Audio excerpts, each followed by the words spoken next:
हाँ, मैं बेरोजगार हूँ, लेकिन बेईमान नहीं। एक धनी व्यक्ति का बटुआ बाजार में गिर गया। उसे घर पहुंचकर इस बात का पता चला। बटुए में जरूरी कागजों के अलावा कई हजार रुपए भी थे। फौरन ही वो मंदिर गया और प्रार्थना करने लगा कि बटुआ मिलने पर प्रसाद चढ़ाऊंगा, गरीबों को भोजन करवाऊंगा आदि। संयोग से वो बटुआ एक बेरोजगार युवक को मिला। बटुए पर उसके मालिक का नाम लिखा था, इसलिए उस युवक ने सेठ के घर पहुंचकर बटुआ दे दिया। सेठ ने तुरंत बटुआ खोलकर देखा।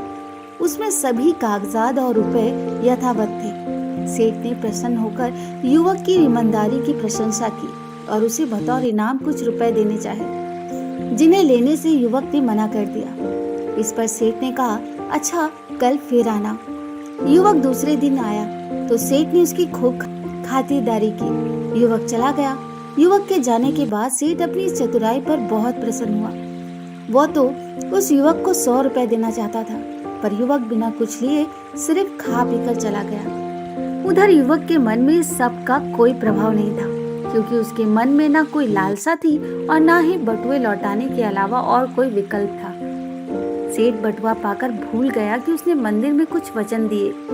सेठ ने अपनी चतुराई का अपनी मुनीम और सेठानी से जिक्र करते हुए कहा कि देखो, वह युवक कितना मूर्ख निकला, हजारों का माल बिना कुछ लिए दे गया। सेठानी ने कहा, तुम उल्टा सोच रहे हो। वह युवक ईमानदार था। उसके पास तुम्हारा बटुआ लौटा देने के अलावा कोई विकल्प नहीं था। उसने बिना खोले ही बटुआ लौटा दिया। वह चाहता तो सब कुछ अपने पास रख लेता। तुम क्या करते? ईश्वर ने दोनों की परीक्षा ली। वो पास हो गया और तुम फेल हो गए। अफसर स्वयं तुम्हारे पास चलकर आया था। लालच के वश में उसे लौटा दिया। अब तुम अपनी गलती को सुधारो और जाओ उसे खोजो। उसके पास ईमानदारी की पूंजी है जो तुम्हारे पास नहीं है। उसे काम पर रख लो। सेठ ने तुरंत ही कर्मचारियों के साथ उस युवक की तलाश में निकला।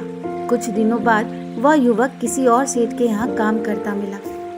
सेठ ने युवक की बहुत प्रशंसा की और बटुए वाली घटना सुनाई। तो सेठ ने बताया, उस दिन इसने मेरे सामने ही बटुआ उठाया था। मैं तभी अपने गार्ड को लेकर इसके पीछे गया।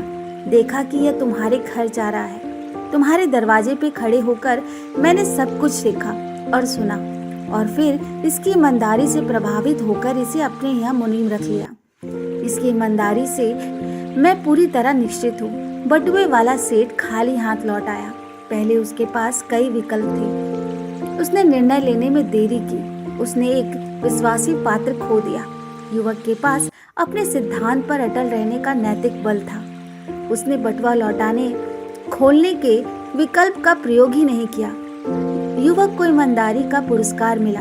दूसरे सेठ के पास निर्णय लेने की क्षमता थी। उसे एक उत्साही संयोग ईमानदारी मुनीम मिल गया।